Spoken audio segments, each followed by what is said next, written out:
students, how are we all? Hope you all are doing very good. So let's start a new chapter today of class 2nd, which is about chapter number 11, safety and first aid. So safety and first aid के बारे में आज हमें discuss करना है कि why should we have some safety measures to keep us safe? Okay, because to avoid or to prevent accidents. As we all know, accidents क्या है, कहीं भी कभी भी हो सकते हैं. और उसका जो मेन रीज़न होता है वो होता है हमारा केयरलेस होना. ठीक है, हम हमेशा जल्दबाजी में, हरी में रहते हैं, केयरलेस हो जाते हैं, जिसकी वजह से क्या होते हैं, एक्सीडेंट्स होने के चांसेस होते हैं. सो सबसे पहले we should always be careful and we should follow some safety measures so that we are able to remain safe over here. So let's start the chapter. Staying safe is very important for everyone. We must know how to protect ourselves and others from getting hurt. Let's learn some simple rules to stay safe at home, at school and on the road. Also learn how knowing basic first aid can help someone in need. So सब हमारे लिए safe रहना जो है वो बहुत important है. हमें कुछ मेजर्स पता होने चाहिए कि हम कैसे खुद को या किसी दूसरे को भी क्या कर सकते हैं, सेफ कर सकते हैं. सो कुछ सिंपल रूल्स के बारे में आज हम डिस्कस करेंगे कि चाहे हम घर पे हैं, स्कूल में हैं या कहीं बाहर रोड पे वॉक कर रहे हैं, सो हम कैसे खुद को सेफ रख सकते हैं. या कुछ बेसिक फर्स्ट एड मेजर्स भी हमें पता होने चाहिए कि अगर किसी को इफ रिक्वायर्ड है इन केस, तो हम कैसे उसको वो फर्स्ट एड प्रोवाइड कर सकते हैं. ओके, तो first of all you are having safety at home. So घर पे क्या सेफ्टी मेजर्स लिए जा सकते हैं. So at home it is important to be careful to avoid accident. सबसे पहले घर पे केयरफुल रहना बहुत ज़रूरी है एक्सीडेंट्स को अवॉइड करने के लिए. जैसे कि do not play with sharp objects like knives और सीजर. क्या जो शार्प ऑब्जेक्ट्स होते हैं, आपका नाइव है, सीजर है, इनसे हमें खेलना नहीं चाहिए. ओके, फायर एंड जो हॉट थिंग्स है इससे हमें हमेशा दूर रहना चाहिए, बिकॉज इससे क्या हो सकता है, वी कैन बी बर्न्ड, हम जल सकते हैं. कोई भी इलेक्ट्रिकल अप्लायंसेस को हमें वेट हैंड्स यानी कि गीले हाथों से टच नहीं करना चाहिए, because it can give you a electric shock. Now next is safety at school. So अब हम जब स्कूल जाते हैं, सो स्कूल क्या है, a place where we learn and play. We all know, हम डेली स्कूल जाते हैं जहाँ जाके हम बहुत सारी नई चीज़ें सीखते हैं, खेलते हैं. सो वहाँ भी हमें कुछ सेफ्टी रूल्स मेजर करने होते हैं, फॉलो करने पड़ते हैं, so that we be safe.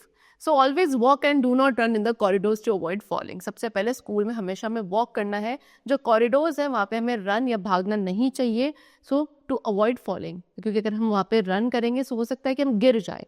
सो इसलिए हमेशा प्रॉपरली धीरे धीरे वॉक करके ही हमें वहाँ पे जाना चाहिए. डू नॉट पुश और शोव योर क्लासमेट. अपने क्लासमेट को पुश हमें नहीं करना है.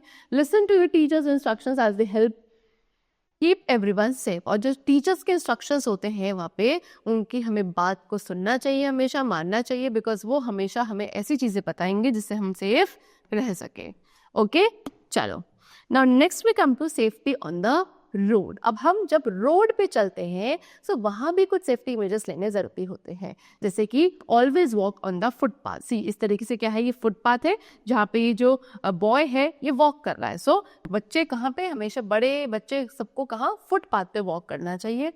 Use zebra crossing to cross the street safely. ये क्या है, ये जेब्रा क्रॉसिंग है. जेब्रा क्रॉसिंग क्या होती है, एक alternate white and black colour के बैंड होते हैं, एक पैटर्न बना दिया जाता है रोड पर, जिस पे हमें क्या, जब भी अगर आप किसी रोड को, स्ट्रीट रोड को क्रॉस कर रहे हो, तो जेब्रा क्रॉसिंग का ही यूज करा जाना चाहिए. Before crossing look both ways to ensure no cars are coming. And जब भी रोड क्रॉस करें सो इस चीज़ का ध्यान रखना है दोनों साइड से कि कोई भी कार या व्हीकल ना आ रहा हो. इस चीज़ का इंश्योरमेंट होने के बाद ही हमें क्या, अपनी रोड को क्रॉस करना है. It is important to stay alert and follow these rules to avoid accident. So alert रहना, केयरफुल रहना बहुत इंपॉर्टेंट है, सो दैट हम एक्सीडेंट्स को अवॉइड कर सकें. Next is what is first aid. अब फर्स्ट एड क्या होता है. फर्स्ट एड एक ऐसी हेल्प है जो किसी इंजर्ड पर्सन को दी जाती है सबसे पहले. immediate and the first help which is given to an injured person before the arrival of a doctor. Doctor के आने से पहले अगर कोई पर्सन इंजर्ड है, उसको सबसे पहला ट्रीटमेंट जो दी जाएगी, हेल्प जो दी जाती है, उसको फर्स्ट एड कहा जाता है. Okay, so it is the first help given to someone who is hurt. It is important to act quickly but calmly. So कभी भी कोई पर्सन इंजर्ड है, सो ये इंपॉर्टेंट है कि हम तुरंत कुछ ना कुछ एक्शन लें, लेकिन शांति के साथ, कामनेस के साथ. Okay, so first of all call an adult for help if someone is injured. सबसे पहले हमें क्या करना है, अपने किसी बड़े को, एडल्ट को बुलाना है अगर कोई पर्सन इंजर्ड हो जाता है. Knowing a few simple steps can make a big difference in an emergency. और उसके साथ हमें कुछ few simple steps हमें पता होने चाहिए. इससे क्या एक बड़ी इंजरी होने से बच सकती है. इमरजेंसी सिचुएशन में बहुत बड़ा चेंज आ सकता है. सो कुछ सिंपल फर्स्ट एड स्टेप्स यहाँ पे हमें गिवन है. Number 1, when someone has a small cut, clean it with water. अगर किसी पर्सन को छोटा सा कट आ जाता है, सबसे पहले उसे हमें क्लीन वाटर से क्या करना है, क्लीन वाटर से वॉश करना है. उसके बाद then apply a bandage to protect it from germs. और फिर उसके बाद हम उस पर क्या लगा देंगे, एक बैंडेज लगा देंगे सो दैट वो जर्म से प्रोटेक्टेड रहे. ये किस केस में होगा, अगर किसी पर्सन को छोटा सा कट है. If someone has a bump, use an ice pack to reduce swelling. अगर किसी का बम आ चुका है, ओके, सो वहाँ पे हमें आइस पैक का यूज करना है स्वेलिंग को कम करने के लिए. Remember, it is always important to stay calm and call for an adult if the injury is serious.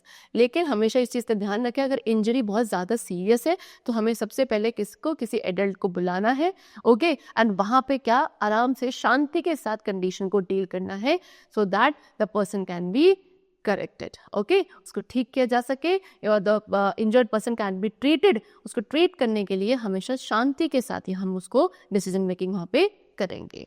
Okay, चलो, so that's all for today. I hope it was very clear to you. Will meet you very soon. So till then take care and thank you everyone.